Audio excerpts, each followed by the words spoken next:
বাসায় পৌঁছে যে যার মতো ঘুমাতে গেল। নিশাতও এসে ড্রেস চেঞ্জ করে শুয়ে পড়ল। নিশাত শোয়ার সাথে সাথেই ওর ফোনে কল এলো। ফোন রিসিভ করতেই ওপাশ থেকে ওর মা বলল, কি রে নিশো, কেমন আছিস মা? এই তো আম্মু, ভালো আছি। তোমরা কেমন আছো? আমরা ভালো আছি। তুই কি করছিস? কিছু না, ঘুমাবো এখন। ও আমরাও। শোন, একটা কথা বলতে ফোন দিয়েছি তোকে। কি কথা? একটা ছেলে এসেছে প্রস্তাব নিয়ে। ভালো ঘরের ছেলে, তোকে দেখতে চাইছে। তুই কি বলিস? নিশাত কিছু একটা ভেবে বলল, না মা, আপাতত বাদ দাও এসব। আমি আসি, তারপর দেখা যাবে। আচ্ছা ঠিক আছে, আমি ওদের না করে দিচ্ছি। আচ্ছা মা, রাখছি। নিশাত ফোনটা রেখে শুষে চোখ বন্ধ করে রইল। ঘুম আসছে না দেখে নিজের ছোটবেলার স্মৃতিচারণ করতে লাগল। নিশাত যখন ছোট ছিল তখন অনেক ইন্ট্রোভার্ট টাইপের মেয়ে ছিল। কথা বলতো না, কারো সাথে মিশত না, নিজের মতো খেলত। কেউ ওর সাথে কথা বলতে আসলে কান্না করত। আজকের নিশাত আর ছোটবেলার নিশাতের মধ্যে অনেক ফারাক। ছোটবেলার নিশাত ছিল খুবই শান্ত একটা মেয়ে, কিন্তু এখন অনেক চঞ্চল একটা মেয়ে। সবই হয়েছে তিহানের জন্য। ছোটবেলা থেকেই নিশাতের সঙ্গ দিত। প্রথম প্রথম নিশাত কথা বলতো না, পড়ে তিহানের অনেক চেষ্টার ফলে একটু একটু কথা বলতো ওর সাথে। এরপর আস্তে আস্তে ওদের মধ্যে বন্ধুত্ব হয় এবং একটা সময় তিহানকে ছাড়া ওর চলতই না। নিজের ছোটবেলার স্মৃতি মনে করে ননিশাত নিজেই হেসে দিল। তারপর হুট করেই মেহেরের বলা কথাটা মনে পড়ে গেল। মেহের বলেছিল, তিহান ভাইয়া আমাকে ভালোবাসে। কিন্তু সেটা কি করে সম্ভব? তিহান ভাইয়া তো তার বন্ধুর জন্য আমাকে এত কেয়ার করছে। না, এটা মেহেরের বোঝার ভুল। মেহের তো আর এটা জানে না। তাই নিশাত মেহেরের কথাটা উড়িয়ে দিয়ে চোখ বন্ধ করে ঘুমানোর চেষ্টা করল। রিয়াদের বিয়ে বলে তিহানসহ সবাই ওকে নিয়ে মজা করছে। মজা করার এক পর্যায়ে অয়ন বললাচ্ছা, তিহান ধরে নে, নিশাতের বিয়ে প্রান্তের সাথে হল। তারপরও যদি তোর নিশাতকে কষ্ট দেয়, তখন কি করবি? অয়নের কথা শুনে উপস্থিত সবাই তিহানের দিকে চাইল। তিহানের হাসি উড়ে মুহূর্তেই চেহারায় রাগের বহিঃপ্রকাশ ঘটল। ও চিবিয়ে চিবিয়ে বলল, ওকে কেটে কুচি কুচি করে ফেলব। আজ পর্যন্ত আমি নিজেও ওকে কষ্ট দেওয়ার সাহস করিনি, আর ও নিশাতকে কষ্ট দিবে? এটা ওর জন্য দুঃসাহস। সবাই আরও একবার প্রমাণ পেল তিহানের ভালোবাসার। এবার শাহেদ বলল, কিন্তু ওর যদি প্রান্তের সাথে বিয়ে হয় তাহলে তো তুই কিছুই করতে পারবি না। তোর তো অধিকারই থাকবে না ওদের বিষয়ে কথা বলার। প্রান্ত ওকে যা ইচ্ছা করুক, কারণ তখন তো ও নিশাতের স্বামী। প্রান্তর চেয়ে আমার অধিকার বেশি, কারণ আমি যখন থেকে ভালোবাসার মানে বুঝেছি তখন থেকে ওকে ভালোবাসেছি। তাহলে তোর ভালোবাসা অন্য কারো হাতে দিবি কেন? নয়নের প্রশ্ন। তিহান এতক্ষণে বুঝতে পারল তার বন্ধুরা মিলে তার পেট থেকে কথা বের করার জন্য তাকে পেঁচিয়ে ধরেছে। তাই সে কঠিন কণ্ঠে বলল, বলতে পারবো না। তোকে বলতে হবে তিহান। আজকে যদি তুই না বলিস তবে আমরা ভাবব তুই কখনো আমাদের বন্ধুই ভাবিসনি। হৃদয় দৃঢ়কণ্ঠে বলল, এমন না। প্লিজ বোঝার চেষ্টা কর। যদি আমি বলতে পারতাম তাহলে বলেই দিতাম। আমরা কিচ্ছু শুনতে চাই না, আমরা শুধু সত্যি জানতে চাই। রিয়াদ বলল, আর যদি সত্যিটা না বলিস তবে আর কখনো আমাদের দেখা পাবি না। মনে রাখিস। অয়ন কঠিন হয়ে বলল, এভাবে ব্ল্যাকমেইল করিস না প্লিজ। তোরা এমন করলে আমি কার কাছে যাব? ব্ল্যাকমেইল না, অনুরোধ। শাহেদ বলল, ঠিক আছে বলবো, তবে ওয়াদা কর তোরা ছাড়া আর কেউ যাতে না জানে, আর নিশাতের কানেও যাতে না পৌঁছায়। সবাই ওয়াদা করল। তিহান বুক ভরে দম নিয়ে শুরু করল, আসাদ সাহেব নিশাতের আসল বাবা না। তবে ওনার ব্যবহার দেখলে তোরা কেউ বিশ্বাস করবি না যে উনি নিশাতের আসল বাবা না। নিশাত এটা জানে না, কারণ ওর জন্মের 6 মাস পরেই নিশাতের বাবা মারা যায়। তখন খালাম্নিকে জোর করে নানুরা মিলে আসাদ সাহেবের কাছে বিয়ে দেয়।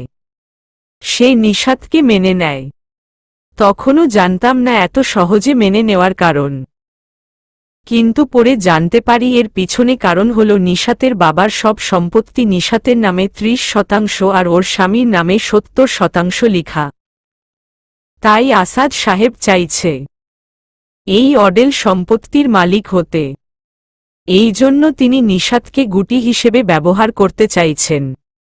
ওনার আগে একবার বিয়ে হয়েছে, তবে এটা এখনো খালাম্নি জানে না। ইনফেক্ট এই ফ্যামিলির কেউ জানে না। ওই ঘরে একটা ছেলে আছে ওর। আসাদ চায় ওর ছেলের সাথে নিশাতের বিয়ে দিতে, তাহলে পুরো সম্পত্তি ওদের হয়ে যাবে। নিশাতের বিয়েগুলো আমি ভাঙার আগেই আসাদ ভেঙে দিত। আমি প্রথমে বুঝতে পারিনি, পরে বুঝতে পেরেছি আমার এক বন্ধুর মাধ্যমে। লাস্ট যে ছেলেটা ওকে দেখতে এসেছিল সেটা আমার বন্ধু ছিল, আর দেখতে আসাটা আমাদের ফাঁদ ছিল। তারপরই পুরো ঘটনাটা ক্লিয়ার হয়। ওর মাধ্যমেই খোঁজ খবর নিয়ে আমি সব জানতে পারি। আসাদকে আমার প্রথম থেকেই সন্দেহ হতো। এই পর্যন্ত বলে তিহান থামল। তিহান থামতেই রিয়াদ উত্তেজনা নিয়ে বলল, তুই ওকে বিয়ে করে নিলেই তো হয়। হবে না, আসাদ সেমভাবে আমাকেও সরাবে। তাহলে কি করবি? কারণ আসাদ তো প্রান্তকেও মানা করে দিবে। নয়নের প্রশ্ন। না, ও প্রান্তকে মানা করতে পারবে না। সবাই উত্তেজনা নিয়ে জিজ্ঞেস করল, কেন? কারণ প্রান্ত ই আসাদের ছেলে। প্রান্ত এখন দেশের বাইরে আছে। ও আসলেই আসাদ ওর সমস্ত প্ল্যান সাকসেস করবে। তুই জেনে শুনেই নিশাতকে প্রান্তর হাতে তুলে দিবি? পাগল হয়েছিস তুই? অয়ন উত্তেজিত হয়ে বলল। অয়নের কথা শুনে তিহান একটা বাঁকা হাসি দিল। তারপর বললাগে, সবটা শোন, তারপর বল। যাকে আমি 1 যুগ ধরে ভালোবাসি তাকে আমি কিভাবে ছাড়ব বল? এটা সম্ভব না। আমি ওর জায়গায় কাউকে কল্পনা করতে পারবো না। তবে এখন ওকে কিচ্ছু বলবো না, যেভাবে আছে সেভাবে চলুক। প্রান্তর সাথে আমার কথা হয়েছে। প্রান্তকে সব বলেছি এবং প্রমাণও পাঠিয়েছি। ও ওর নিজের বাবাকে ঘৃণা করে। ও নিজেও জানত ওর বাবার চরিত্র ভালো না। শুধু খালাম্নি আর প্রান্তর মায়ের সাথেই না, এমন অনেকের সাথে আসাদ অন্যায় করেছে। কিন্তু প্রান্তর কাছে প্রমাণ ছিল না বলে ও কিচ্ছু বলেনি। এখন প্রমাণ আমাদের হাতে, শুধু সময়ের অপেক্ষা। প্রান্ত দেশে ফিরলেই সব ফাঁস করব। কিন্তু ততদিন একটু চুপ থাকতে হবে। যদি কোনো মতে আসাদ সব জেনে যায় তবে প্ল্যান শেষ। ও নিশাতের কোনো ক্ষতি করতে পারে। এই জন্যই আমি নিশাতকে এখনো কিছু বলিনি। সব মিটুক তারপর বলবো। আচ্ছা, সব মিটার পরে নিশাত যদি তোকে না মেনে নেয় তাহলে? নয়ন জিজ্ঞেস করল। মানবে না কেন? অবশ্যই মানবে। না মানলে আমার ভালোবাসা ওকে বুঝাবো। যদি তবুও না বোঝে তাহলে আর কি? এতটুকু বলতে না বলতেই রিয়াদ বলল, তাহলে কি ছেড়ে দিবি? তিহান রেগে বলল, বাল কর্মু, আগে পুরাটা শোন। প্রথমে ভদ্র হব, কাজ না হলে অভদ্র হব। এটা বলেই তিহান চোখ মারল। এখন সবার শান্তি শান্তি ফিল হচ্ছে। সবাই এক পলকের জন্য ভেবেছিল তিহান নিশাতকে হারিয়ে ফেলবে, কিন্তু এখন সবাই চিল মুডে আছে। সব বলার পর এবার তিহান বললে, তো কিছু বলতে বলতে আমার পিপাসা পাইছে প্রচুর। রিয়াদ উঠে গিয়ে 2টা মদের বোতল আনল। তিহান মদের বোতল দেখে বলল, শালা, আমি বলছি পিপাসা লাগছে, কই পানি আনবি, তা না মদ নিয়ে আসছিস। হইছে আর সাধু সাজিস না, চিল কর ব্যাটা। নয়ন গ্লাসে ঢালতে ঢালতে বলল। তিহান কি আর করবে, এক প্যাগ নিতে নিতে বলল, তোরা আর আমারে ভালো হইতে দিবি না। সবগুলো মোটামুটি মদ খেয়ে মাতাল হয়ে আছে। এক পর্যায়ে অয়ন মাতলামি করতে করতে বলল, ভাই শোন, জীবনে বিয়ে করবি না। মাইয়াগুলি সব শয়তান হয়। কেন, তোরে কি কামড়াইছে? শাহেদ জিজ্ঞেস করল। আরে না, বিয়ের আগে ৩০০ টাকা ধার নিছিলাম। ৬ মাস হইছে বিয়ের, ১০ বার ওর ৩০০ টাকা পরিশোধ করছি, তবুও ও এখনও আমার থেকে ৩০০ টাকা পায়। অয়ন বলল, ভাই আমারটা তো খালি প্যারা দেয়। শাহেদ বলল, এমন করে সবাই সবার বউকে ইচ্ছামতো ধুয়েছে। কিন্তু সবাই বলার পর তিহান বলল, কিন্তু আমার নিশু ও অনেক ভালো ও। এটা বলেই ঠাস। তারপর সবগুলো বেহুশ হয়ে ঘুমাচ্ছে। সকালে রিয়াদের আগে ঘুম ভেঙেছে। মাথাটা ধরে আছে। রিয়াদ সবগুলোর ঘুম ভাঙ্গাল। সবাই চোখ ডলতে ডলতে ঘুম থেকে উঠল। এখন সকাল ৭টা বাজে। রিয়াদ মেহেরকে ফোন দিয়ে বলল, সবার জন্য লেবুর শরবত আনতে। তারপর সবাই ফ্রেশ হয়ে লেবুর শরবত খেয়ে নিল। তিহান লেবুর শরবত খেয়েই বেরিয়ে গেল বাসায় যাওয়ার জন্য। ওরা থাকার জন্য বললেও থাকল না। বাসায় এসে দেখল ওর মা কিচেনে কাজ করছে। তনয়কে দেখা গেল না। তিহান ওপরে উঠে নিশাতের রুমে গিয়ে দেখে ও গলা ছেড়ে গান গাইছে। এত সাধের জীবন আমার যাবে কি হুদাই? বলো, কোনো জঙ্গলে গেলে তারে আমি পাই? হানিমুনে যাওয়ার মানুষ নাই, এই অন্তর পুড়ে ছাই। ভালোবেসে এই আমারে হানিমুনে নিয়ে যাবে কে? দাদা পায় পড়ি রে, মেলা থেকে জামাই এনে দে। তিহান ওর এই অখাদ্য গান শুনে বললে, বার থামা প্লিজ। হঠাৎ তিহানের গলার আওয়াজ শুনে নিশাত থেমে পিছনে তাকিয়ে দেখল তিহান দাঁড়িয়ে আছে। নিশাত ওর কাছে এসে বলল, কখন আসছ? এই তো মাত্রই আসলাম। আচ্ছা, তুই একটু পড়াশোনা করতে পারিস না? সারাদিন খালি এইসব অকাজ করতে থাকিস, তাই না? তিহান ভাইয়া, তুমি আমার প্রতিভার দাম দিল না। নিশাত ন্যাকা কণ্ঠে বলল, হইছে, ঢং বন্ধ কর আর পড়তে বসো। আমি গেলাম, এখন ঘুমাবো। আমাকে 12টায় ডাক দিয়ে দিস। তুমি কাল রাতে ঘুমাওনি? ঘুমাইছি, কিন্তু ঘুম কম হইছে। ও আচ্ছা, যাও। তিহান নিজের রুমে গিয়ে শুয়ে পড়ল। 2 মিনিটের মধ্যে ঘুমিয়ে পড়ল। নিশাত শাওয়ার নিয়ে এসে দেখে 11:45 বাজে। ও চুল মুছতে মুছতে তিহানের ঘরে গেল ওকে ডাক দিতে। অনেকবার ডাক দেওয়ার ফলেও তিহানের ওঠার কোনো নাম নাই। তাই নিশাত একটা কাগজ মুড়িয়ে তিহানের কানে সুরসুরি দিতে লাগল। তিহান এক ঝটকায় উঠে পড়ল। এভাবে উঠতে দেখে নিশাত খিলখিল করে হাসতে লাগল। তিহান চেয়ে আছে ওর হাসির দিকে। কি জানি কি অদ্ভুত শক্তি আছে এই হাসিতে, যেটা দেখলেই তিহানের মন বেখেয়ালি হয়ে যায়। তিহানকে এভাবেই তাকিয়ে থাকতে দেখে নিশাত হাসি থামিয়ে ভ্রু কুঁচকে জিজ্ঞেস করল, কি হইছে? এভাবে চেয়ে আছো কেন? তিহান নিজেকে সামলে নিয়ে বললাম, আর সামনে একটা শাকচুন্নি দাঁত বের করে হাসছিল, তাই দেখছিলাম। তুমি আমায় শাকচুন্নি বললে? নিশাত মুখ ভার করে বলল। তিহান ওর মুখ ভার দেখে হেসে দিল। তিহানের হাসি দেখে নিশাত মুখে ভেঙচিয়ে চলে যেতে নিলেই ওর হাতে টান পড়ল। পিছনে ফিরে তাকিয়ে দেখল তিহান ওর হাত টেনে ধরেছে। নিশাত ভ্রু কুঁচকে জিজ্ঞেস করল, কি? সামনে এসে বস আগে। তিহান বলল। নিশাত ওর সামনে বসল। তিহান ওর হাত থেকে তোয়ালেটা নিয়ে চুলগুলো মুছতে মুছতে বলল, ঠিক করে চুলটাও মুছতে পারিস না? আবার বিয়ের জন্য লাফাস? বিয়ের পর নিজের মাথা তো মুছতে হবে, সাথে বরেরটাও মুছতে হবে। নিশাত হেসে বললামই বরের মাথা মুছব, বর আমার মাথা মুছবে। নিশাতের কথা শুনে তিহান মনে মনে বললে, আর এমন কি? তোর মাথা তো প্রায় সময় আমিই মুছে দেই, বিয়ের পরও দিব, কিন্তু তুই আমার মাথা মুছবি। Feeling excited.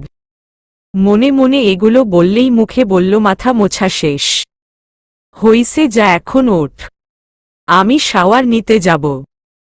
নিশাত চলে যেতেই তিহান শাওয়ারে ঢুকল। শাওয়ার নিয়ে বেরিয়ে আয়নার সামনে দাঁড়িয়ে চুল মুছছে। একটু পর তিতির খান এসে তিহানকে বলল, তিহান, তোর সাথে কথা আছে। তিহান মায়ের পাশে বসে বলল, যা বলো। তোর জন্য একটা মেয়ে দেখেছি, আমার ভাল লাগছে, তুই একটু দেখবি। মা তোমাকে এসব মেয়ের সন্ধান দিল কে? ওই যে কাল হলুদে গেলাম না, ওখানে একটা ঘটকের সাথে নিশাত পরিচয় করাই দিছিল, উনি মেয়েটাকে দেখাইছে। মায়ের কথা শুনে তিহান মনে মনে বললামই আগেই সন্দেহ করছিলাম এই কাজ নিশাতেরই হবে। এদিকে আমি তাকে পাবার জন্য ব্যাকুল, আর অন্যদিকে সে আমাকে বিয়ে দেওয়ার জন্য আকুল। কি কপাল আমার! কিন্তু মাকে উত্তর দিল, মা, আমি তো বললাম আমার সময় লাগবে। তাহলে কেন তুমি জোর করছো? যখন সময় হবে আমি তোমাকে বলবো। আচ্ছা, এখন বিয়ে করতে তোর কি সমস্যা?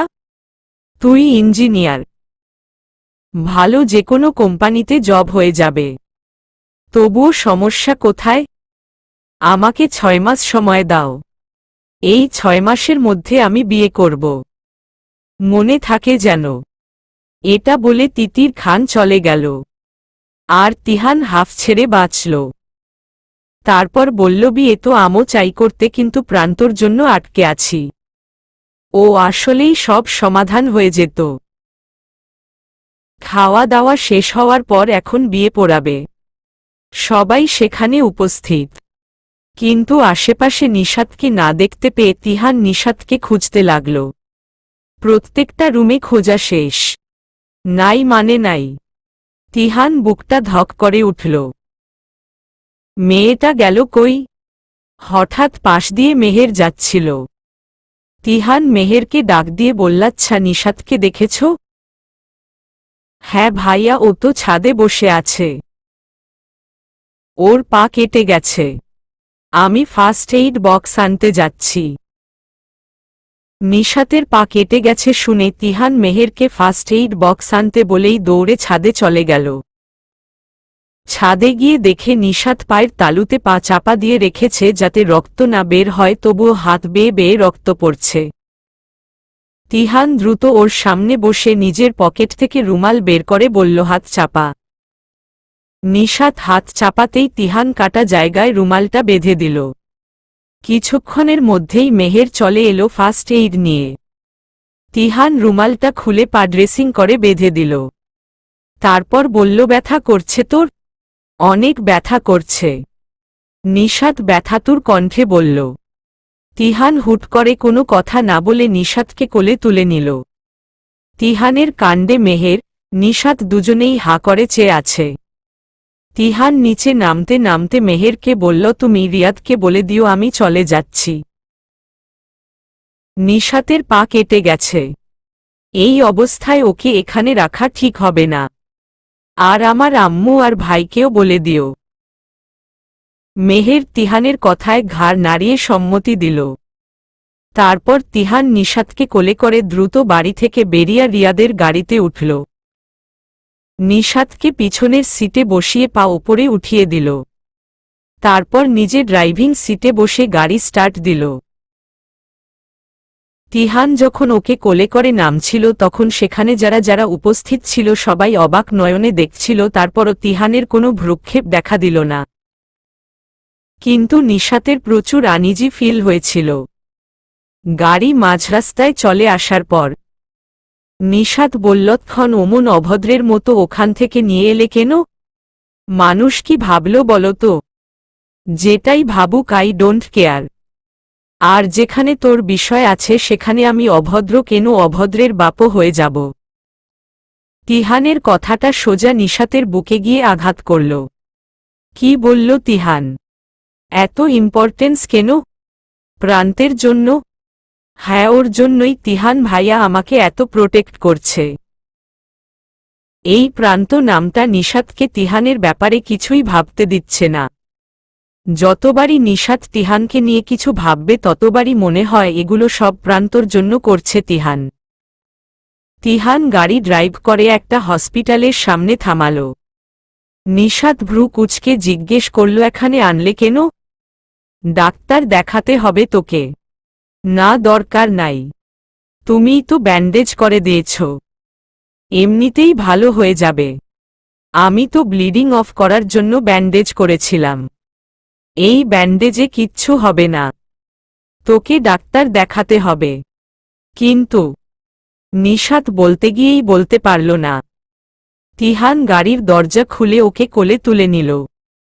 সবার সামনে কোলে নেওয়ায় তিহানের কোনো ভ্রুক্ষেপ না হলেও নিশাত প্রচণ্ড অস্বস্তিতে পড়েছে। তিহান ডাক্তারের চেম্বারে ঢুকে নিশাতকে একটা চেয়ারে বসিয়ে আরেকটা চেয়ারে ওর পা উঠিয়ে দিল। তারপর ডাক্তারকে বলল, ওর পায়ের তালু অনেকখানি কেটে গেছে, একটু দেখেন প্লিজ। ডাক্তার একটু দেখে বলল, আর ইঞ্জেকশন দেওয়া লাগবে একটা। ইঞ্জেকশনের কথা শুনে নিশাতের পেটে মোচড় দিল। তারপর করুণ চাহনিতে তিহানের দিকে তাকাল। তিহান বুঝতে পারল ও কি বলতে চাইছে, কিন্তু সেদিকে পাত্তা না দিয়ে সে ডাক্তারকে বলল, আপনি ইঞ্জেকশন দিয়ে দিন। ডাক্তার নিশাতকে ইঞ্জেকশন দিতে এগিয়ে আসতে নিলেই নিশাত দাঁত মুখ খিচে তিহানের হাত চেপে ধরল। তিহান ওপর হাত নিশাতের মাথায় রেখে বলল, ডাক্তার আপনি ইঞ্জেকশনটা দিয়ে দেন। ইঞ্জেকশন দেওয়া শেষ হলে ডাক্তার একটা প্রেসক্রিপশন দিল ঔষধের। তিহান ডাক্তারের সাথে হাত মিলিয়ে নিশাতকে আবার কোলে নিয়ে গাড়িতে বসিয়ে দিল। তারপর বললে, খানে 5 মিনিট বসো, আমি ঔষধগুলো নিয়ে আসছি। নিশাত মাথা নাড়িয়ে সম্মতি দিল। তিহান গিয়ে ঔষধ এনে ড্রাইভিং সিটে বসতেই রিয়াদ কল দিল। তিহান কল ধরতেই ওপাশ থেকে রিয়াদ বলল, কি রে, নিশাতের নাকি পা কেটে গেছে? হ্যাঁ, এখন ঠিক আছে, ডাক্তার দেখিয়ে ঔষধ নিয়ে আসলাম। আর তোদের একটা গাড়ি নিয়ে এসেছি আমি। নিশাতকে বাসায় রেখে দিয়ে যাব? একদম না, তোর ওর পাশে থাকা উচিত। ওকে একা বাসায় রেখে আসিস না। আন্টি আর তনয় রওনা দিয়েছে, ওনারা আগে বাসায় পৌঁছে নিক, তারপর আসিস। আচ্ছা দোস্ত। তিহান ফোন রাখতে রাখতে নিশাতকে বলল, তুই কি এখনো ছোট আছিস নিশাত? একটু দেখে শুনে চলতে পারিস না? এখন সারাদিন বিছানায় বসে থাকবি, পায়ের জন্য হাঁটতে পারবি না। কষ্ট কি আমার হবে নাকি তোর? তোমার। নিশাতের কথায় তিহান মনে মনে বলল, যা ঠিকই বলেছিস, কষ্টটা আমরি বেশি হবে, তবে আমি বলতে পারবো না। মনে মনে এসব বললেও মুখে বলল, যা তা তো হবেই, তোকে এখানে সেখানে কোলে করে নিয়ে যেতে হবে। তিহানের কথা শুনে নিশাত হেসে দিল। একটু পর গাড়ির সামনে এসেই তিহান ব্রেক কষল। তারপর নিশাতকে কোলে করে ওর রুমে এসে খাটে বসিয়ে পাটাও খাটে উঠিয়ে দিয়ে বলল, তুই বস, আমি আসছি। আমি আসতে আসতে যেন কোনো নড়চড় না দেখি। নিশাত মাথা নাড়িয়ে সায় দিল। তিহান কিচেনে গিয়ে গরম পানি বসাল। তারপর পানি গরম হওয়ার পর সেটা গরম পানির ব্যাগে ভরে নিশাতের রুমে এসে ওর পায়ে স্যাক দিতে লাগল। গরম পানির স্যাক দেওয়ার ফলে নিশাতের ব্যথাটা কম লাগছে। তিহান গরম পানির স্যাক দিতে দিতেই তিতির খান আর তনয় চলে এলো। ওদের দেখে তিহান বলল, তোমরা একটু ওকে দেখে রাখো, আমি রিয়াদের গাড়িটা দিয়ে আসি। না, তোর যাওয়া লাগবে না, তনয় দিয়ে আসুক। তিতির খান বলল, হ্যাঁ ভাইয়া, তুমি থাকো, আমি দিয়ে আসি। তারপর আর তিহান যায়নি। তনয় গাড়ি নিয়ে বেরিয়ে পড়ল। তিহানও মনে মনে চাইছিল ওর কাছে থাকতে। মোটামুটি ব্যথা এখন কম আছে নিশাতের। তিহান একটা অ্যান্টিবায়োটিক খাইয়ে নিশাতকে বললেখন ঘুমা। ঘুমাতে ইচ্ছে করছে না। তাহলে কি করবি? প্রতিদিন তো আমার গানকে তুমি অখাদ্য কুখাদ্য বলো, আজকে তুমি একটা গান গাও। দেখি তোমারটা কেমন হয়। তিহান হাসল। তারপর বললাচ্ছা আমি গিটারটা আনছি। ওয়েট কর। তিহান নিজের ঘরে গিয়ে গিটার আনল। তারপর নিশাতের সামনাসামনি বসে গিটারে সুর তুলল। নিশাত চোখ বন্ধ করে রইল। আর তিহান ওর দিকে চেয়েই গাইতে আরম্ভ করল। রাতের সব তারা আছে দিনের গভীরে, বুকের মাঝে মন যেখানে, রাখব তোকে সেখানে, তুই কি আমার হবি রে? মন বাড়িয়ে আছি দাঁড়িয়ে, তোর হৃদয় গেছি হারিয়ে, তুই জীবন মরণ সবই রে, তুই কি আমার হবি রে? আমার পথটা চলে যায় তোরই দিকে, চোখের কলম শত কবিতা লিখে, এই হৃদয়ের ভালোবাসা দিয়ে, সেই কবিতা শুধু তোকে নিয়ে, চোখ ভরে তুই দেখ পড়ে তুই, প্রেম কবিতায় তোকে ছুঁই, তুই চিনে নেশে কবি রে, তুই কি আমার হবি রে? রাতের সব তারা আছে দিনের গভীরে, বুকের মাঝে মন যেখানে, রাখব তোকে সেখানে, তুই কি আমার হবি রে? পুরো গান শেষ করে নিশাতের দিকে খেয়াল করতেই দেখল ও ঘুমিয়ে গেছে। তিহান ওর মুখের দিকে তাকিয়ে আনমনে হাসল। তারপর চুলগুলো মুখের ওপর থেকে সরিয়ে কাঁথাটা পায়ের ওপর টেনে দিয়ে চলে গেল। রাত ৯টার সময় নিশাতের ঘুম ভাঙল। ঘুম থেকে উঠে বসেই গলা চড়িয়ে ডাক দিল খালাম নিয়ে। নিশাতের ডাক পেয়ে তিহান, তনয়, তিতির খান সবাই এসে হাজির। নিশাত ওদের সবাইকে একসাথে দেখে নিশাত বলল, তিহান ভাইয়া আর তনয় তোমরা আসছো কেন? আমি তো খালামনিকে ডাক দিয়েছি। তুই যেভাবে ডাক দিল মনে হলো আবার ব্যথা পেয়েছিস, তাই সবাই চলে এলাম। তিহান বলল, ও আচ্ছা, তুমি আর তনয় যাও, আমি ওয়াশরুমে যাব, সেই জন্য খালামনিকে ডাক দিয়েছি। নিশাতের কথায় তনয় আর তিহান চলে গেল। নিশাতকে তিতির খান ওয়াশরুমে নিয়ে গেলেন। ওয়াশরুম থেকে এসে আবার বিছানায় বসতেই তিতির খান বললেন, তুই বসো, আমি তোর জন্য খাবার আনছি। না খালামনি, খেতে ইচ্ছে করছে না। মায়ের দিব, একটা কথাও বলবি না। চুপচাপ বস, আমি আসছি। এটা বলে তিতির খান চলে গেল। তিতির খান যাওয়ার সাথে সাথেই আসাদ সাহেব ফোন দিল। নিশাত ফোন রিসিভ করতেই আসাদ সাহেব বললেন, কি অবস্থা মামনি? এই আব্বু, ভালোই আছি। তুমি? আলহামদুলিল্লাহ, তোমার আম্মু আর আমি ভালো আছি। খাওয়া দাওয়া করছো তো ঠিকমতো? হুম, করছি। গুড। আচ্ছা শোনো, তোমাকে একটা ছেলের ছবি পাঠাচ্ছি, দেখো তো পছন্দ হয় কি না। ওকে আব্বু, পারলে আইডিটাও দিও। ওকে। আসাদ সাহেব ফোন রাখতেই নিশাত ওর আইডিতে লগ ইন করে দেখল আসাদ সাহেব ওকে একটা ছেলের ছবি আর আইডির লিঙ্ক। আইডির নাম ছিল প্রান্ত শাহরিয়ার। নিশাত প্রোফাইলে ঢুকল। একটা ছেলের ছবি দেওয়া, দেখতে ভালোই, তবে প্রোফাইল ঘুরে দেখল বেশিরভাগ ছবিই মেয়েদের সাথে তোলা। ব্যাপারটা নিশাতের ভালো লাগল না, তাই প্রোফাইল থেকে বের হয়ে ফোনটা বিছানায় রেখে ভাবল এখন আসাদ সাহেবকে কিছু বলবে না, বাসায় গিয়ে না করে দেবে। এমন স্বভাবের ছেলে নিশাতের পছন্দ না। ফোন রাখতে রাখতেই তিতির খান চলে এলো খাবার নিয়ে। নিশাত আর কি করবে, চুপচাপ নিষ্পাপ বাচ্চাদের মতো খেয়ে নিল। ওর খাওয়া শেষে তিতির খান চলে গেল। নিশাত ফোনটা হাতে নিয়ে মেহেরকে কল দিল। মেহের রিসিভ করতেই বলল, জালো মেহের। হুম। নিশাত, এখন কেমন আছো? এই তো ভালো, ব্যথা কম আছে। তোমাকে বলেছিলাম খালি পায়ে হাঁটতে না। দেখছো খালি পায়ে হাঁটছ বলেই পায়ে কাচ ঢুকছে। কি করব বলো, জুতা খুঁজে পাচ্ছিলাম না। আচ্ছা, ডাক্তার দেখিয়েছ? হ্যাঁ, তিহান ভাইয়া বাসায় আসার পথে নিয়ে গিয়েছিল।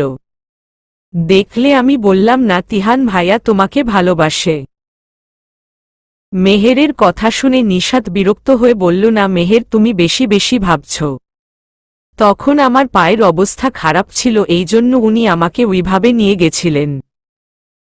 নিশাত, তুমি বুঝতে পারছো না কেন আমি জানি না, তবে আমি বেশ বুঝতে পারছি তোমার প্রতি তিহান ভাইয়ার এই কেয়ারগুলো এমনি এমনি না। নিশাতের ভাল লাগছে না কথাগুলো, তাই প্রসঙ্গ পাল্টে বললাচ্ছা, বলো তোমার ভাবি কেমন? মেহের বুঝতে পেরেছে নিশাত প্রসঙ্গ এড়িয়ে যেতে চাইছে, তাই মেহের আর কথা না বাড়িয়ে বলল, ভাবি অনেক মিশুক, সবার সাথেই ফ্রি হয়ে কথা বলছে। বাই দা ওয়ে, তুমি তো কাল আসতে পারবে না তাই না? এই পা নিয়ে তো হাঁটতেই পারি না। আচ্ছা, নিজের খেয়াল রেখো। আর আমি কাল সকালের দিকে আসব। সত্যি? নিশাত খুশি হয়ে বলল। আচ্ছা, এখন রাখি। আচ্ছা বলে নিশাত কল কেটে দিয়ে ইউটিউবে গিয়ে মনপুরা মুভিটা দেখতে আরম্ভ করল। হঠাৎ তিহান রুমে এসে বলল, কি রে, কি করছিস? মুভি দেখছি। তুমি দেখবে? কোনো মুভি? মনপুরা? না, এই মুভি আমি 5 বারের ওপর দেখছি। আমিও তো দেখছি অনেকবার, কিন্তু তবুও দেখতে ইচ্ছে করে। বিশেষ করে এই মুভিটার গানগুলো অনেক সুন্দর, আর বেশি ভাল লাগে। আগে যদি জানতাম রে বন্ধু, তুমি হইবা পর লাথি দিয়া কইতাম আমি, দূরে গিয়া মর। তিহান নাকমুখ কুচকে বললে, তো সুন্দর গানটার আর ইজ্জত রাখলি না? আমি তো আরো ইজ্জত বাড়ায় দিছি। নিশাত একটু ভাব নিয়ে বলল, ভালো করছো তুমি, অতি উত্তম কাজ। তিহান তিরস্কারের স্বরে বলল। নিশাত তিরস্কার গায়ে না মেখে বলল, সেটা আমি জানি। আচ্ছা, কাল কি রিয়াদ ভাইয়ার বউভাবে যাবে? হ্যাঁ, যেতে হবে। তা না হলে ও মন খারাপ করবে। এমনিতেই কাল বিয়েতে থাকতে পারিনি। তাও ঠিক। আচ্ছা শোন, রাতের ঔষধ খেয়েছিস? না, ভুলে গেছি। এই আর নতুন কি? সব সময়ই তোর এমন হয়। এটা বলে তিহান ঔষধ খাইয়ে দিয়ে বললে, খন চুপচাপ ঘুমা। একটু আগেই তো ঘুমিয়ে উঠলাম, এখন আর ঘুম আসবে না। নিশাত বলল। ও তাহলে পড়তে বসো। তিহানের কথা শুনে নিশাত বললাম, আর প্রচুর ঘুম পাচ্ছে, ঘুমের জন্য তাকাতে পারছি না। এটা বলে বিছানায় শটান হয়ে শুয়ে পড়ল। নিশাতের কাহিনী দেখে তিহান হেসে লাইট অফ করে দিয়ে মনে মনে বললাস্ত বান্দর নিবলে চলে গেল নিজের ঘরে। সকাল 9টা। একটু আগেই তিতির খান এসে নিশাতকে নাস্তা করিয়ে দিল। নাস্তা শেষে নিশাত একটা ম্যাগাজিন পড়তে শুরু করল। একটু পর মেহের এসে নিশাতকে আলতো করে জড়িয়ে ধরে বলল, কি অবস্থা এখন তোমার? এই তো ভালো। তোমার কি খবর? ভালো। তিহান ভাইয়া আর তনয় বাসায় নেই? না, ওরা বোধহয় বাইরে গেছে। নিশাত আর মেহের কথা বলছিল, এর মাঝেই তিতির খান মেহেরের জন্য নাস্তা নিয়ে এলো। তারপর তিনজনে মিলে আড্ডা দেওয়া শুরু করল। মেহের যাওয়ার আধ ঘন্টা পর তনয় বাসায় এসে নিশাতের ঘরে গেল। তারপর বলল, মেহের এসেছিল? হ্যাঁ, কেন? না, এমনি। নিশাতের মনে হল না এমনই, কারণ একটু আগে মেহেরও বারবার তনয়ের কথা জিজ্ঞেস করছিল। নিশাত একটু বাজিয়ে দেখার জন্য বলল, জানিস মেহের আমাকে সব বলে দিয়েছে। তনয় কিছুটা ঘাবড়ে গিয়ে বলল, কি বলেছে? এই তোর আর ওর কথা। নিশাত মুচকি হেসে বলল, আসলে আমার কোনো দোষ নাই, ওই আমাকে প্রপোজ করছে। তনয় মাথা চুলকে বলল। নিশাত বেশ উৎসাহ নিয়ে বলল, তারপর? তনয় ভ্রু কুচকে বলল, তারপর করছিস কেন? তুই না সব জানিস? নিশাত দাঁত কেলিয়ে বললা, রে না, আমি জানি না। আর মেহেরও আমাকে কিছু বলেনি। আমি তো এমনিই তোকে বাজিয়ে দেখতে চেয়েছিলাম। তনয় নিশাতের দিকে তাকিয়ে চোখ ছোট ছোট করে বলল, বাটপার মহিলা, তোকে আর কিচ্ছু বলবো না। তুই বলবি না, তোর ঘাড় বলবো। তাড়াতাড়ি বল, নয়তো আমি খালামনিকে ডাকব। নিশাত শয়তানি হাসি দিয়ে বলল, মায়ের কথা শুনে বেচারা তনয় পড়েছে বিপদে, তাই আর কি বলতে শুরু করলো, গায়ে হলুদের রাতে ওকে দেখেই আমার ভাল লাগছে, কিন্তু বলার সাহস হয় নাই। তারপর যখন সবাই গান গাইছিল তখন ও আমাকে স্টেজের পিছনের ফাঁকা জায়গায় নিয়ে প্রপোজ করছে, আর আমিও একসেপ্ট করছি। নিশাত সব শুনে হাসতে হাসতে বলছিলাম না, একটা গেলে আরেকটা আসবে। এখন তুই তোর এক্স ক্রাশের সামনে গিয়ে ওকে শুনিয়ে শুনিয়ে বলবি চলে গেছো, তাতে কি? নতুন একটা পেয়েছি, তোমার থেকে আরো সুন্দরী। তনয় ওর মাথায় গাঁটটা মেরে ফাজিল বলে চলে গেল। নিশাত হাসতে হাসতে কানে হেডফোন গুজল গান শোনার জন্য, কিন্তু ওর আবার নিজের গান না শুনলে ভালো লাগে না, তাই কান থেকে হেডফোন খুলে নিজেই গাওয়া শুরু করল। মুছো কো থোড়া রাউন্ড ঘুমাকে, নিশাতকে যেছা চশমা লাগাকে, কোকোনাট পে চিনি মিলাকে, আজাও সারে প্লাজু উঠাকে, অল দ্য নিশাত ফ্যানবাবারে বাবা, don't miss the chance, hey all the নিশাত ফ্যানবাবারে বাবা, ডোন্ট মিস দ্য চান্স, প্লাজু ডান্স, প্লাজু ডান্স, প্লাজু ডান্স। ওর গানের মাঝ দিয়েই তিহান বলে উঠল, আবার দয়া করে একটু থামুন মিস ইয়ো নিশাত সিং। তিহানের কথায় নিশাত থেমে ওর দিকে তাকিয়ে জিজ্ঞেস করল, কি গেছিলা তুমি? বাইরে একটু দরকার ছিল। এখন তুই ঠিক করে বসো, তোর পায়ের ড্রেসিং করাতে হবে। কালই তো করলে। নিশাত ভ্রু কুচকে বলল, প্রতিদিন ব্যান্ডেজ পাল্টাতে হবে, শুকানোর আগ পর্যন্ত। আচ্ছা দাও পাল্টে। তিহান ওর পায়ে ড্রেসিং করছিল, হঠাৎ নিশাতের ফোনে একটা আননোন নাম্বার থেকে কল আসায় ও রিসিভ করতেই ওপাশ থেকে বলল। নিশাত ফোন রিসিভ করতেই ওপাশ থেকে বলল, জালো কে বলছেন? আজব তো, আপনি আমাকে কল দিয়ে জিজ্ঞেস করছেন আমি কে? আমি আপনাকে কল দেইনি, আপনার নাম্বার থেকে কল এসেছিল, তাই আমি আপনাকে কল ব্যাক করলাম। কি যা তা বলছেন? আমি আপনাকে ফোন করতে যাব কেন? নিশাতের এমন কথা শুনে তিহান রিডিং করতে করতেই হাত দিয়ে ইশারায় বলল, কে ফোন করেছে? নিশাত ফোনের স্পিকারে হাত রেখে গলাটা একটু খাদে নামিয়ে বলল, জানি না, রং নাম্বার। কিন্তু বলছো আমি নাকি ওরে ফোন করছি? কিন্তু আমি তো এই নাম্বারই চিনি না, ফোন তো দূরে থাক। তিহান বুঝতে পারল ছেলেটা রং নাম্বারে ফোন দিয়ে লাইন মারার ট্রাই করছে। তিহান মনে মনে বলল, শালার পুরান পাগলের ভাত নাই, আবার নতুন পাগলের আমদানি। কিন্তু মুখে বলল, ধুর, এদের সাথে কথা বাড়িয়ে লাভ নেই, ফোন কেটে নাম্বার ব্লক কর। এরপরেও যদি ডিস্টার্ব করে তাহলে নাম্বারটা আমাকে দিয়ে দিস। নিশাত তিহানের কথা মতো নাম্বারটা ব্লক লিস্টে ফেলে দিল। তারপর তিহান ওর ড্রেসিং কমপ্লিট করে ঔষধ খাইয়ে চলে গেল। তিহান আর তনয় রিয়াদের বউ ভাত অ্যাটেন্ড করল। নিশাত অসুস্থ থাকায় তিতির খান যেতে পারল না। এক জায়গায় বসে থাকতে থাকতে নিশাত বোর হয়ে গেছে, তাই গলা উঁচিয়ে তিতির খানকে ডাক দিল, খালাম নিই। তিতির খান এসে বলল, কিছু লাগবে তোর? না, একটু তিহান ভাইয়ার রুমে দিয়ে আসবে, এখানে বসে থাকতে ভালো লাগছে না। আচ্ছা আয়। তিতির খান নিশাতকে ধরে ধরে তিহানের রুমে দিয়ে আসল। নিশাত খাটের পাশের বুকসেলফ থেকে রেজ অব অ্যাঞ্জেলস বইটা টান দিতেই ওটার পাশে একটা অ্যালবাম পেল। নিশাত কৌতূহলবশত অ্যালবামটা নিল, দেখার জন্য যে এখানে কার কার ছবি আছে।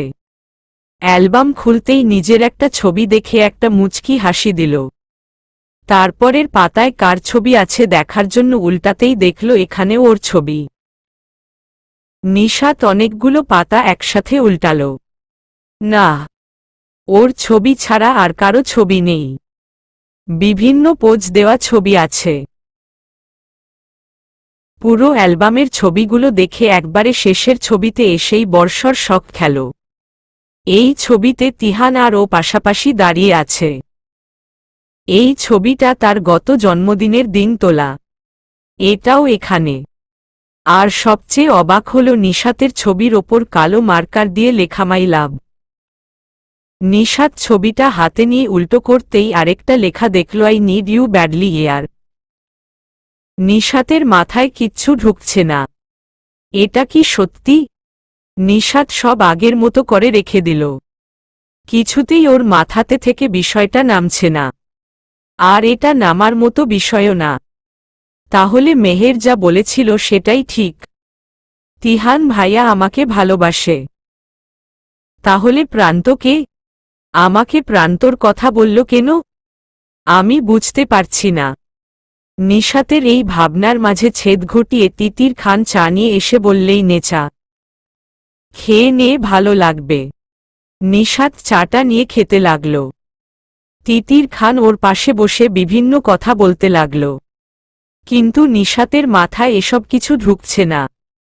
চা খাওয়া শেষে নিশাত বলল, খালামণি আমাকে একটু দিয়ে আসবে রুমে? হ্যাঁ চল। তিতির খান নিশাতকে রুমে দিয়ে এলো। এভাবেই দুদিন চলে গেল। নিশাতের পায়ের ব্যথাও নেই, তবে এখনো ঔষধ খেতে হচ্ছে। এই 2 দিন নিশাত শুধুই ভেবেছে বিষয়টা নিয়ে, আর তিহানের দিকে লক্ষ্য করছে। আসলেই এখন নিশাতের কাছেও বিষয়টা ক্লিয়ার যে তিহান অন্তত ওকে বোনের নজরে দেখে না। নিশাত ভাবছে তিহানের রুমটা আবার সার্চ করবে। তাই তিহানের বাসা থেকে বের হওয়ার অপেক্ষা করছে। তিহান নাস্তা করে বের হতেই নিশাত সুযোগ বুঝে তিহানের রুমে চলে এলো। তারপর ভালোমতো দেখছে বুকশেলফটা, যদি আর কিছু পাওয়া যায় সেই আশায়। হঠাৎ পিছন থেকে তিহানের কণ্ঠ পেয়ে চমকে ফিরে তাকাতেই দেখল তিহান ভ্রু কুঁচকে ওর দিকে তাকিয়ে আছে। তারপর ওর দিকে এগিয়ে আসতে আসতে বলল, তুই এখানে কি করিস?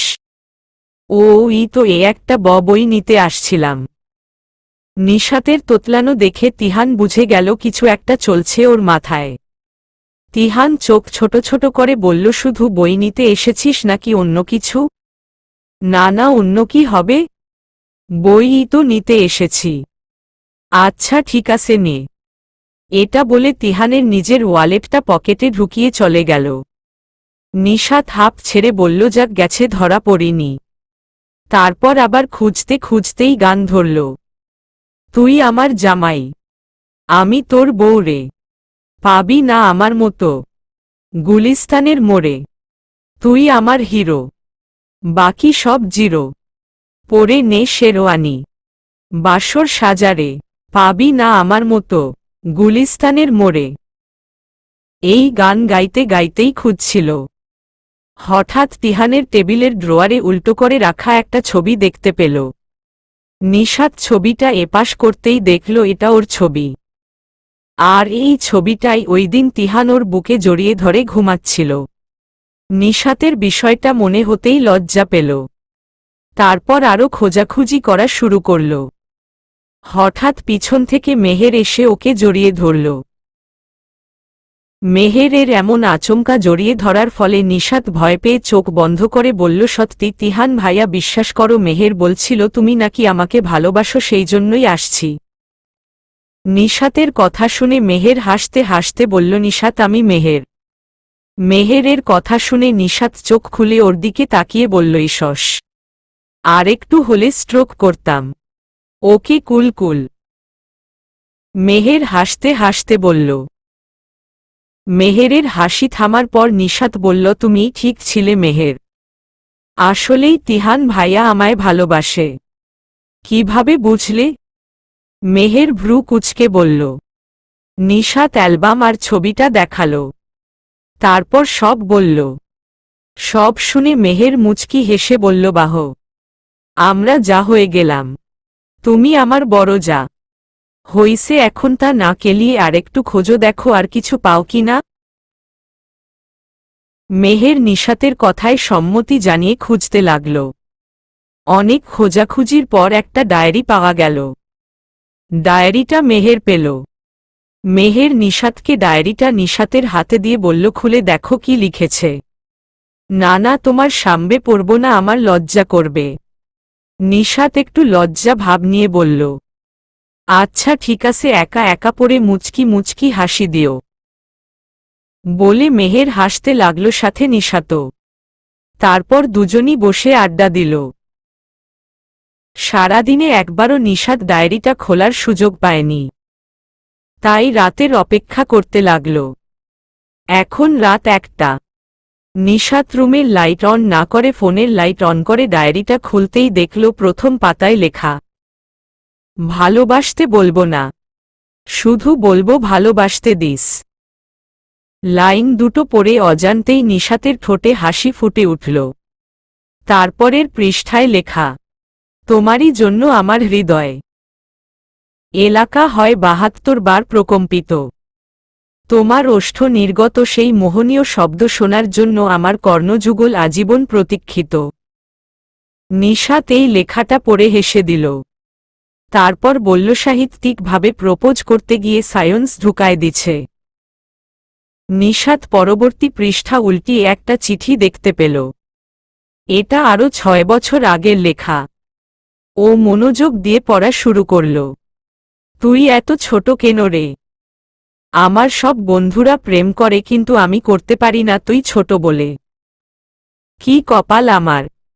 সবার গার্লফ্রেন্ড আছে বাট আমার নাই। আবার তোকে যে বলবো আমি তোকে ভালোবাসি ওই সাহসও নাই, কারণ তুই 8-এ পড়িস। তোকে এগুলো বললে তুই আমার গালে কষে একটা থাপ্পড় মারবি, তারপর আর আমার মুখও দেখবি না। তাই কষ্টটা হজম করে নিলাম। আর তুই এত বলদ, কি আর বলবো, তোর বয়সী মেয়েরা 3-4টা প্রেম করে আর সেই তুই ললিপপ খাস। এতটুকু পড়ে নিশাত কিঞ্চিত রেগে বলল, তোমার পেটে পেটে এত কিছু চলে, আমি কিভাবে বুঝব? আমি অত ভদ্র না। কিন্তু তোর সামনে সাধু সেজে থাকতে হয়, তা না হলে তুই যদি আবার পাল্টি মারিস সেই জন্য। যেদিন আমার বন্ধুদের সাথে তোকে পরিচয় করাইছি সেদিন সিয়াম বলছিল ও নাকি তোকে পছন্দ করে। তো আর কি, দিছি এক থাপ্পড়। তারপর সুন্দর করে বুঝাইছি আমি তোর সাইয়া। ইটস বেটার দ্যান ভাইয়া। এতটুকু পড়ে নিশাত হাসল। তারপর আবার পড়তে শুরু করল। জানিস, মাঝে মধ্যে মন চায় সারাদিন তোকে জড়িয়ে ধরে বসে থাকি, কিন্তু ইচ্ছেটা পূরণ হল না। কবে হবে জানি না। নিশাত মুচকি হেসে মনে মনে বললে, তো ভালোবাসা ফিরিয়ে দেওয়ার সাধ্য আমার নেই। তারপর পরের পাতা পড়তে লাগল। নিশু, এই নিশু, শোন না, এমন করে তোকে বিয়ের পর ডেকে ডেকে জ্বালাবো। নিশু, জানিস আমি না তোর প্রেমে অভদ্র হতে চাই, একটু না অনেক অভদ্র হতে চাই। জানিস তো প্রেমিকরা ভদ্র হলে মানায় না। আমি তোর অভদ্র প্রেমিক হতে চাই। এরপর আস্তে পুরো ডায়েরিটা নিশাত পড়া শুরু করল। পড়তে পড়তে শেষ পাতার তারিখটা দেখে নিশাত অবাক হল। এটা রিয়াদের বিয়ের দিনের তারিখ। সময়ও লিখা আছে, রাত 2টা 1 বাজে। সেই সময়ের লেখা এটা। ইস, হলুদের লেহেঙ্গায় তোকে যা মানিয়েছিল না। কিন্তু সমস্যা হলো তোর পিঠের তিলটা নিয়ে। তিলটা দেখা যাচ্ছিল। ওই তিলটা আমি ছাড়া অন্য কেউ দেখবে এটা আমি মানতে পারছিলাম না, তাই তোকে মিথ্যা বলে লেহেঙ্গাটা পাল্টিয়ে নিয়েছিলাম। এমনিভাবেই ভোর 4টা পর্যন্ত বসে বসে নিশাত তিহানের পুরো ডায়েরিটা পড়ল। সারাটা ডায়েরি জুড়েই তার ভালোবাসার বহিঃপ্রকাশ ঘটেছে। এগুলো পড়ে নিশাত কখনো লজ্জায় লাল হয়েছিল, আবার কখনো মুগ্ধ হয়েছিল। পুরো ডায়েরিটা পড়ে নিশাত একটা লাজুক হাসি দিয়ে ডায়েরিটা লুকিয়ে ফেলল।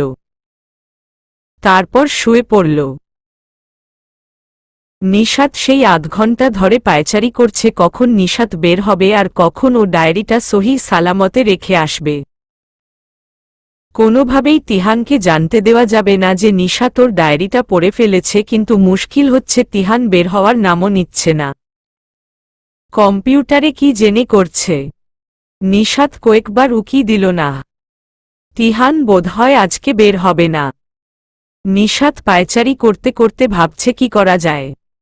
মাথায় কোনো বুদ্ধি আসছে না। তাই মেহেরকে কল দিল। হ্যালো মেহের। হ্যাঁ বলো। শোনো, বিপদে পড়ছি। কি হইছে বলো? তিহান ভাইয়ার ডায়েরিটা তার রুমে রেখে আসতে পারছি না। সে সুপার গ্লু লাগিয়ে খাটে বসে আছে, বেরই হচ্ছে না। আচ্ছা, ঘুরতে যাওয়ার বাহানা করে তো বের করতে পারো। আমি ঘুরতে গেলে ডায়েরি কে রাখবে? তাহলে কি করবে? আর কিছু তো মাথায় আসছে না। আচ্ছা, তুমি ভাবো, কোনো আইডিয়া পেলে ফোন দিও। ওকে বলে মেহের ফোন রেখে দিল। নিশাত আরও অনেকক্ষণ অপেক্ষা করল, কিন্তু তিহানের যাওয়ার নাম গন্ধও নেই। হঠাৎ নিশাতের মাথায় বুদ্ধি এলো, তিহান গোসল করতে গেলেই তো রেখে আসা যাবে। তাই নিশাত অপেক্ষায় থাকল তিহানের শাওয়ারে যাওয়ার। আর একটু পর যখন তিহান শাওয়ার নিতে গেল, নিশাত টুক করে ঢুকে ডায়েরিটা সহি সালামতে রেখে পা টিপে টিপে বেরিয়ে নিচে চলে গেল। নিচে গিয়ে দেখল তিতির খান দুপুরের খাবার বাড়ছে। নিশাতকে দেখে বলল, নিশাত, তুই একটু তনয় আর তিহানকে ডেকে দে তো। নিশাত তনয়কে ডেকে তিহানের রুমে এসে তিহান একটা কালো জিন্স পরে আয়নার সামনে খালি গায়ে দাঁড়িয়ে চুল মুছছে। তিহানকে এভাবে দেখে নিশাতের চোখ আটকে গেল। এখন নিশাতেরই লজ্জা লাগছে। কোনোমতে খালামনি তোমাকে খেতে ডাকছে বলেই দৌড়ে চলে গেল। তিহান ভ্রু কুঁচকে মনে মনে বললেই মেয়ের আবার কি হয়েছে। তারপর কালো একটা শার্ট পরে নিচে এসে খেতে বসল। নিশাতের এখন কেমন জেনে লজ্জা লাগছে। এমন কেন হচ্ছে? এত লজ্জ কেন? তিহান খেতে খেতে বলল, নিশাত, তুই রেডি থাকিস, খাওয়া শেষে বের হব। রিয়াদের বউ দেখতে যাবি। তোর তো দেখা হয়নি। নিশাত মাথা নাড়িয়ে সম্মতি দিল, কিন্তু মুখে কিচ্ছু বলল না। কি আশ্চর্য, এত আড়ষ্টতা কেন? নিশাত খাওয়া শেষ করে ওপরে গিয়ে ধূসর রঙের একটা শাড়ি আর কালো ব্লাউজ পরল। চেয়েছিল তিহানের সাথে ম্যাচ করে কালো কালার শাড়ি পরবে, কিন্তু পাছে ওর সন্দেহ হয়ে যায় কিনা এই ভেবে আর পরেনি। তারপর চুল ছেড়ে দিয়ে কানে ঝুমকা, চোখে কাজল, ঠোঁটে হালকা লিপস্টিক, হাতে কাচের কালো চুড়ি পরে আয়নায় এক ঝলক নিজেকে দেখে হাসল।